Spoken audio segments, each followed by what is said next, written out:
As the most terrifying alpha of the northern reaches, a blood-crowned monster, he was endlessly presented with tributes of silver mines, steel armies, and ancestral jewels. Highborn women waged silent wars just for the chance to be his queen. However, his attention was completely captivated by a single lingering memory, a peasant girl who had once offered him a stale crust of bread. The year was 1498, and Castle Dunridge was suffocating under the heaviest snowfall the region had seen in a century. Inside the great stone walls, the heat from a dozen roaring hearths could barely melt the political frost.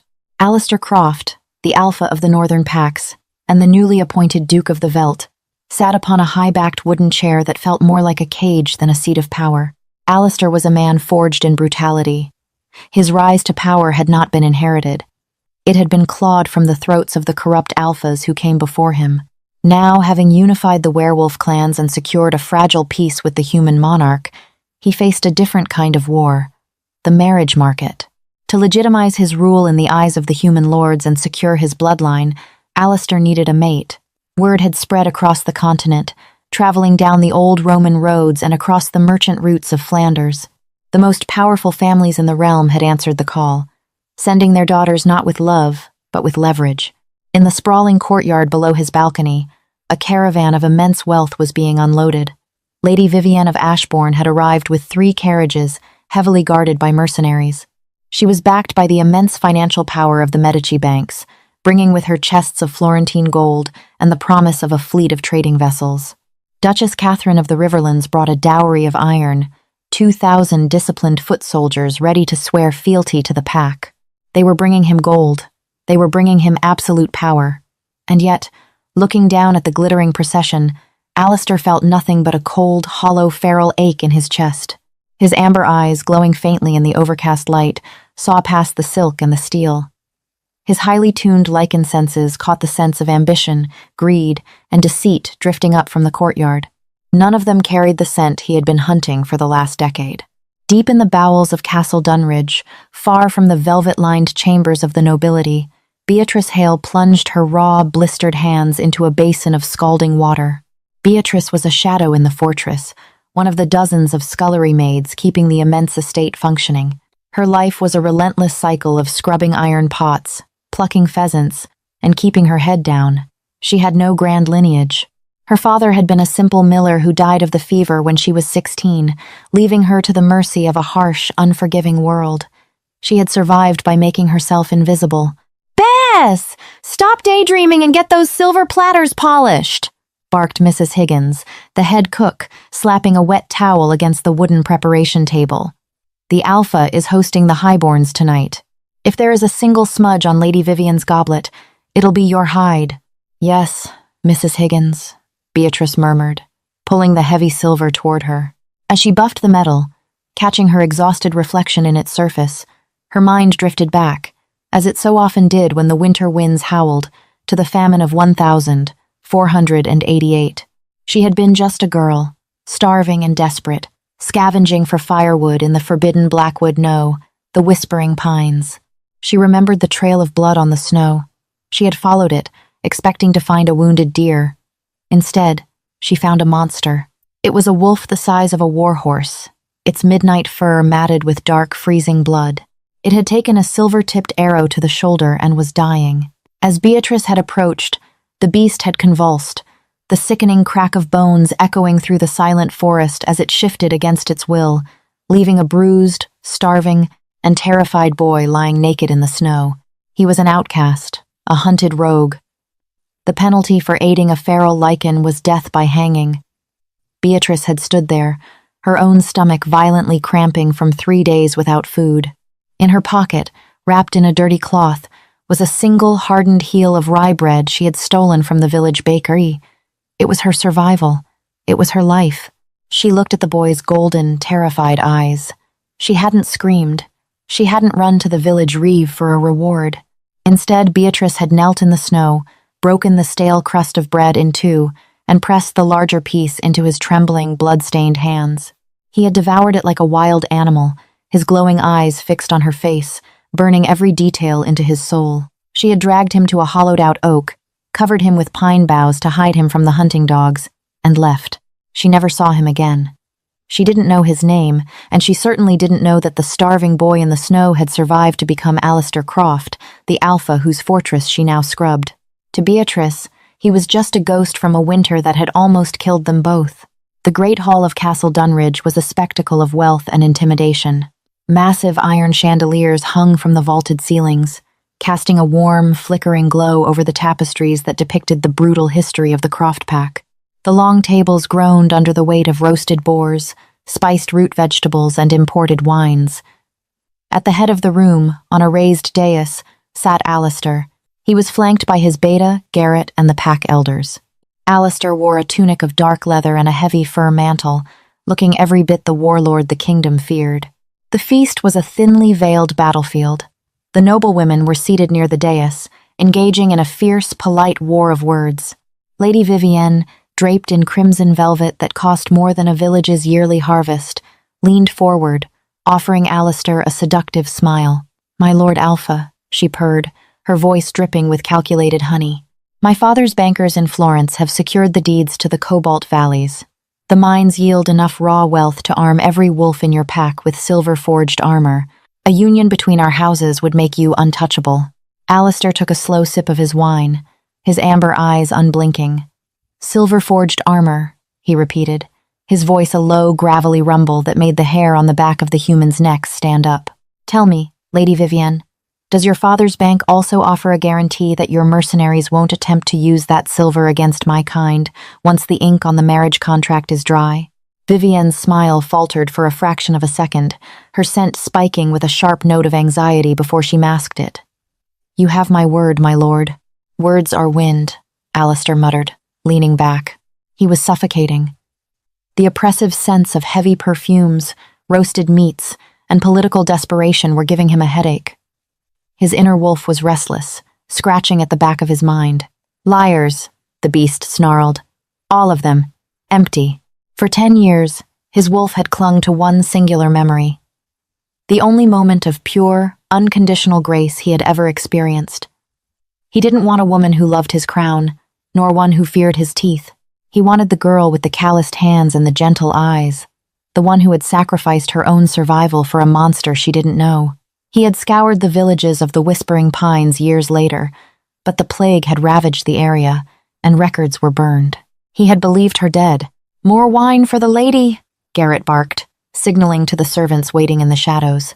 From the servants' corridor, Beatrice emerged. Her heart was hammering against her ribs. She kept her head bowed deeply, a heavy silver pitcher of spiced wine clutched in her trembling hands. She was terrified of the lichens. Their predatory grace and glowing eyes were the stuff of nightmares in the lower kitchens. She approached the high table, her coarse woolen dress a stark contrast to the shimmering silks of the nobility. She moved to pour the wine into Lady Vivienne's golden goblet. "Careful, you clumsy wretch," Vivienne hissed under her breath as Beatrice neared. Beatrice's hands shook. She poured the dark red liquid, but as she pulled the pitcher back, a single drop caught the edge of the goblet and fell, landing with a soft plop onto the sleeve of Vivienne's crimson velvet gown. Silence dropped over the immediate area like an anvil. Vivienne stood up violently, her chair scraping loudly against the stone floor. "You incompetent sow!" she shrieked, all pretense of aristocratic grace vanishing. She raised her hand and struck Beatrice hard across the face. The crack echoed through the hall. Beatrice stumbled backward, dropping the silver pitcher. It hit the floor with a deafening clang, spilling spiced wine across the stones like a pool of fresh blood. Beatrice hit the ground, a sharp gasp escaping her lips as her hands scrambled over the wet stone, her cheek burning with pain. "Guards!" Vivienne demanded, turning her furious gaze toward Alistair. "Have this creature taken to the courtyard and lashed. She has ruined a gown worth more than her miserable life." On the dais, Alistair had frozen. When Beatrice had walked into the room, the overwhelming stench of the hall had masked her. But when she fell, when the sudden spike of genuine fear hit the air, her scent broke through the heavy perfumes. It hit Alistair like a physical blow to the chest. Vanilla, old parchment, rye bread, wood smoke. The wolf inside him, dormant and bored mere seconds ago, suddenly threw itself against the bars of his ribcage, roaring with a deafening intensity. "Mate." Alistair stood up. He didn't just rise. He moved with the terrifying, explosive speed of an apex predator. Before Vivienne could utter another word, Alistair vaulted over the heavy oak table, sending silver platters and wooden trenchers crashing to the floor. The great hall erupted into gasps and screams. Knives were drawn. Garrett and the pack elders leaped to their feet, their eyes flashing gold. Alistair ignored them all. He landed gracefully amidst the spilled wine and shattered glass. He didn't look at Lady Vivienne. He didn't look at the chests of Medici gold sitting in the corner. His burning, amber eyes were locked entirely on the terrified servant girl cowering on the floor. Vivienne, mistaking his movement for an execution, smiled triumphantly. "Teach her a lesson, my lord." "Silence," Alistair snarled. It wasn't a human command. It was an alpha's alpha roar, laced with an ancient magic that forced every human in the room to their knees and made every werewolf bare their throats in submission. The hall fell dead silent, save for the crackling of the hearth. Alistair slowly dropped to his knees right in the puddle of spilled wine, ignoring the ruin of his leather trousers. He reached out with trembling hands. Beatrice flinched, shutting her eyes tight, preparing for the claws that would tear her throat out. Instead, she felt large, warm, calloused fingers gently brush the hair away from her bruised cheek. Beatrice opened her eyes. The terrifying Alpha of the North was staring at her, his chest heaving. The cold, brutal warlord was gone. In his glowing eyes, Beatrice saw a flash of something impossibly familiar, the terrified, starving boy in the snow. "You," Alistair breathed, his voice breaking in front of the entire assembly of lords and monsters. "It's you." The great hall remained locked in a suffocating paralysis. The lords and ladies of the realm, draped in Flanders lace and dripping with inherited gems, could only stare as the apex predator of the northern reaches remained on his knees in a puddle of spilled wine. Lady Vivienne's face morphed from aristocratic shock into a twisted mask of utter humiliation. The sting of rejection was public, absolute, and unbearable. "Have you lost your mind?" Vivienne shrieked, her voice cracking the heavy silence. She gestured wildly to the chests of gold sitting at the edge of the dais. "I bring you the backing of the Medici. I bring you the private financial reserves of Jakob Fugger himself. I offer you the world, and you kneel in the dirt for a dish rag?" Alistair did not look at her. He didn't even blink. He smoothly gathered Beatrice into his arms, lifting her effortlessly against his broad chest. Beatrice gasped, instinctively clutching the thick fur of his mantle. She was trembling violently, her mind struggling to comprehend the impossible reality unfolding around her. The sheer heat radiating from his body was staggering, a stark contrast to the freezing draft of the stone hall. Slowly, Alistair turned his head to look at Vivienne. The terrifying, glowing amber of his eyes had hardened into chips of golden ice. "Your gold cannot buy a soul, Lady Vivienne." Alistair's voice resonated through the hall, a deep, dangerous rumble that vibrated in the chests of everyone present. "And your power cannot feed a starving wolf. Take your mercenaries, take your Fugger contracts. Leave my lands before dawn, or your carriages will be used as firewood." He didn't wait for a response. He turned and strode out of the great hall, carrying Beatrice past the stunned guards and the gaping nobility. Garrett, his beta, immediately stepped forward, his hand resting casually on the pommel of his broadsword, ensuring no one moved to intercept the Alpha. Alistair carried her up the winding stone stairs, to the highest tower of Castle Dunridge, into the Alpha's private chambers. The room was massive, dominated by a roaring hearth and a colossal four-poster bed draped in heavy furs. It smelled of pine needles, old leather, and safety. He set her down gently on a velvet chaise lounge near the fire. Beatrice immediately curled in on herself, her rough red hands gripping her stained apron. She was waiting for the illusion to shatter, for the monster to reveal his teeth. Alistair knelt before her again, pulling a clean linen cloth from a nearby wash basin. He dipped it in warm water and carefully, with an agonizingly gentle touch, began to dab at the bruised, swollen skin on her cheek where Vivienne had struck her. "Why?" Beatrice finally whispered, her voice rough and shaking. I am no one. I clean the ash from the grates. I pluck the geese. I have nothing to give you." Alistair stopped. He looked at her, his expression softening into a vulnerability that no living soul had ever seen on the face of the fearsome Duke of the Veldt. 12 years ago, Alistair said softly, "the winter of 1488. The famine was a plague of ice that swept through the whispering pines. I was a rogue, a boy hunted by the old Alpha's enforcers. They shot me with a silver-tipped arrow. I dragged myself into the snow to die. Beatrice's breath hitched. Her wide hazel eyes searched his face, tracing the sharp line of his jaw and the fierce intensity of his gaze. I was shifting, he continued, his thumb gently brushing her jawline. It was agony, and when the beast finally gave way to the boy, I lay naked in a snowdrift, waiting for the cold to take me. But then, an angel appeared. I was no angel, Beatrice breathed, the memory rushing back with startling clarity. I was a starving girl. You had a single piece of rye bread, Alistair said, his voice thickening with emotion. I could smell your hunger. I could hear your stomach cramping. That bread was your life. It was the difference between you waking up the next morning or freezing to death in the dirt, and you broke it. You gave the larger half to a monster you didn't even know. Tears welled in Beatrice's eyes. You were just a boy. I was a beast, he corrected gently. But you saw a boy. Every woman who entered my hall tonight wanted my crown, my armies, or my title. They brought me wealth they did not earn to buy power they do not deserve.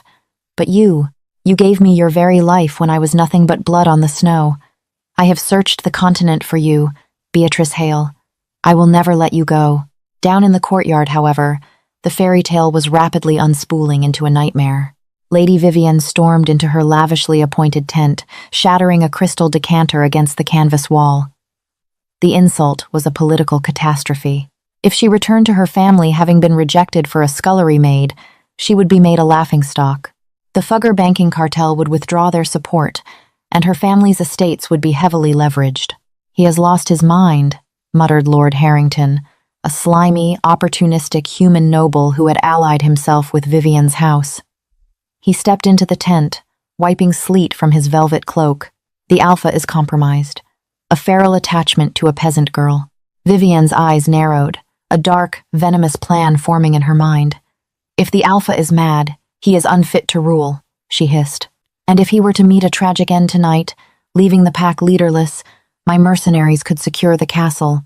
The northern packs would need a stabilizing force. My family's wealth could buy the loyalty of the elders. It is treason, my lady, Harrington warned, though a greedy glint sparked in his eye. It is an acquisition, Vivian snapped. She turned to the corner of the tent, where a massive, heavily scarred man sat sharpening a silver-edged longsword.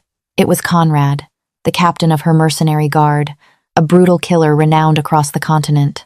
Conrad, Vivian commanded coldly, take your best men. Use the servants' tunnels, Harrington has the keys. Breach the Alpha's wing. Kill the beast. And bring me the head of that miserable kitchen wench. The castle was dead quiet, save for the howling wind battering the stone walls of Dunridge. Inside the Alpha's chambers, Beatrice had finally stopped trembling. Alistair had wrapped her in his own heavy fur mantle, refusing to let her out of his sight. They sat by the fire, the warlord and the maid, piecing together the broken years between the snowy forest and the present night. For the first time in her life, Beatrice felt safe. But the peace of the northern reaches was always a fragile illusion. Alistair's ear twitched. Mid-sentence, his entire demeanor shifted. The gentle, adoring man vanished, replaced instantly by the apex predator. He stood up, his amber eyes flaring with a brilliant, terrifying light. The veins in his neck bulged as his lichen senses extended through the thick stone walls. 4 men, he growled, the sound vibrating in the floorboards. Heavy armor, heartbeats are calm. Professionals. He turned to Beatrice, his fangs elongating past his lips. Stay behind the hearth. Do not move. Before Beatrice could process his words, the heavy oak doors of the chamber exploded inward. Splinters of wood the size of javelins rained across the room as Conrad and 3 heavily armored mercenaries charged in. They were armed with crossbows and broadswords, the weapons gleaming with the deadly, dull sheen of pure silver. "Take the Alpha!" Conrad roared, raising a heavy crossbow. He fired. The silver bolt flew straight at Alistair's chest, but Alistair was no longer standing where he had been. With a deafening, terrifying roar, he shifted mid-leap. The air cracked with the sound of breaking bone and tearing muscle, a violent symphony of transformation. Where a man had stood a second before, a colossal midnight black wolf now landed. He was a nightmare of muscle and fur, easily standing 7 feet tall on his hind legs. The silver bolt grazed his shoulder, hissing as it burned his skin, but the pain only fueled his rage. Alistair slammed into the first 2 mercenaries like a battering ram. Steel crunched, and bones shattered as he tore through their armor as if it were parchment. The room devolved into chaos. Conrad, seeing his men being ripped apart, made a tactical, cowardly pivot. He saw Beatrice huddled behind the heavy stone hearth, clutching the fur mantle. "The girl!" Conrad shouted to his remaining man. "Kill the girl! It will break his focus!" The 4th mercenary, a tall man wielding a silver short sword, lunged toward Beatrice. Beatrice's heart hammered against her ribs, panic threatening to freeze her blood. But she was not a fragile noblewoman who had lived her life behind silk curtains. She had survived famine, harsh winters, and the brutal hierarchy of the castle kitchens. She knew how to survive. As the mercenary swung his sword, Beatrice dropped to the floor, rolling beneath the arc of the blade. She scrambled toward the fireplace, her hands grasping the heavy, wrought-iron fire poker. It was thick, black with soot, and the tip was glowing red-hot from the coals. The mercenary lunged again. Beatrice didn't scream. She planted her feet, gripped the iron with both hands, and swung it with all the desperate strength of a survivor. The heavy, red-hot iron smashed directly into the mercenary's knee joint. The man shrieked, his leg buckling under the immense force and searing heat. As he collapsed forward, Beatrice brought the heavy iron handle down onto the back of his helmet, knocking him unconscious against the stone floor. Across the room, Conrad stood frozen in horror. His men were dead or incapacitated in a matter of seconds. He turned to flee, but a massive, shadowed mass blocked the shattered doorway. Alistair, still in his terrifying lichen form, stalked forward. His fur was matted with the blood of his enemies, his chest heaving, his jaws dripping. He looked at the unconscious man at Beatrice's feet, then at Beatrice herself, who was standing over him, her chest heaving, the glowing poker still clutched in her hands. A low, vibrating purr rumbled in Alistair's chest, a sound of immense pride. His mate was not just kind. She was a warrior in her own right. Alistair turned his glowing eyes back to Conrad. The mercenary dropped his sword, falling to his knees. "Mercy," he begged. "Lady Vivienne paid us. It was the Fugger gold." Alistair did not show mercy to those who threatened his own. With one swift, brutal swipe of his massive claws, the threat was ended. By dawn, the storm had broken, leaving Castle Dunridge bathed in the cold, clear light of morning. The courtyard was a scene of absolute, terrified compliance. Lady Vivienne, stripped of her velvet and furs, was forced to her knees in the snow. Her carriages were surrounded by Garrett and 100 heavily armed lichen warriors. The chests of Medici and Fugger gold had been unceremoniously dumped into the mud. Alistair stood on the stone steps, back in his human form, wearing a clean tunic of dark wool. Beside him stood Beatrice. She was no longer wearing the coarse dress of a scullery maid, but a simple, elegant gown of forest green. She looked nervous, but stood tall, her hand firmly enveloped in Alistair's. "You plotted against your alpha. You attempted to murder my mate." Alistair's voice carried across the silent courtyard, hard and unforgiving as the northern ice. "By the ancient laws, your life is forfeit." Vivienne sobbed, her aristocratic pride completely broken. "Please," she wept. Alistair looked down at her. He felt Beatrice's small hand squeeze his. He took a slow breath. "My mate," Alistair said, his voice softening slightly as he looked at Beatrice, "knows the value of mercy. She gave it to me when I did not deserve it. So, I will give it to you. You are banished from the northern reaches. Your gold will be distributed to the villages that starved during the last famine. If you or your mercenaries ever cross the river into my lands again, I will not be so forgiving." Vivienne scrambled to her feet, fleeing toward the gates without looking back, leaving her immense wealth behind in the frozen mud. As the courtyard cleared, the pack elders and the guards turned toward the steps. One by one, the massive, hardened warriors of the northern reaches dropped to one knee, bowing not just to their alpha, but to the former scullery maid beside him. Beatrice looked up at Alistair, tears welling in her eyes. "All that gold," she whispered, looking at the spilled chests in the mud. "You threw it all away." Alistair smiled, a genuine, warm expression that finally chased the shadows from his face. He reached into his pocket and pulled out a small, cloth-wrapped bundle. He opened it to reveal a hard, stale crust of rye bread, a replica he had carried with him for years as a reminder of what truly mattered. Gold only buys the allegiance of liars, Beatrice, Alistair said softly, pulling her into his arms. But a piece of bread, given freely in the dark, that buys a soul. He kissed her, sealing the bond under the pale winter sun, proving to the realm that true power was never found in the vaults of bankers, but in the enduring grace of a survivor's heart. What would you do if the most feared alpha in the world tossed aside a fortune in gold just to kneel at your feet for a piece of bread? Beatrice proved that true power isn't bought, it's earned with a single act of kindness. If you loved this tale of loyalty and revenge, hit that like button, share with your fellow fantasy romance fans, and subscribe for more epic stories.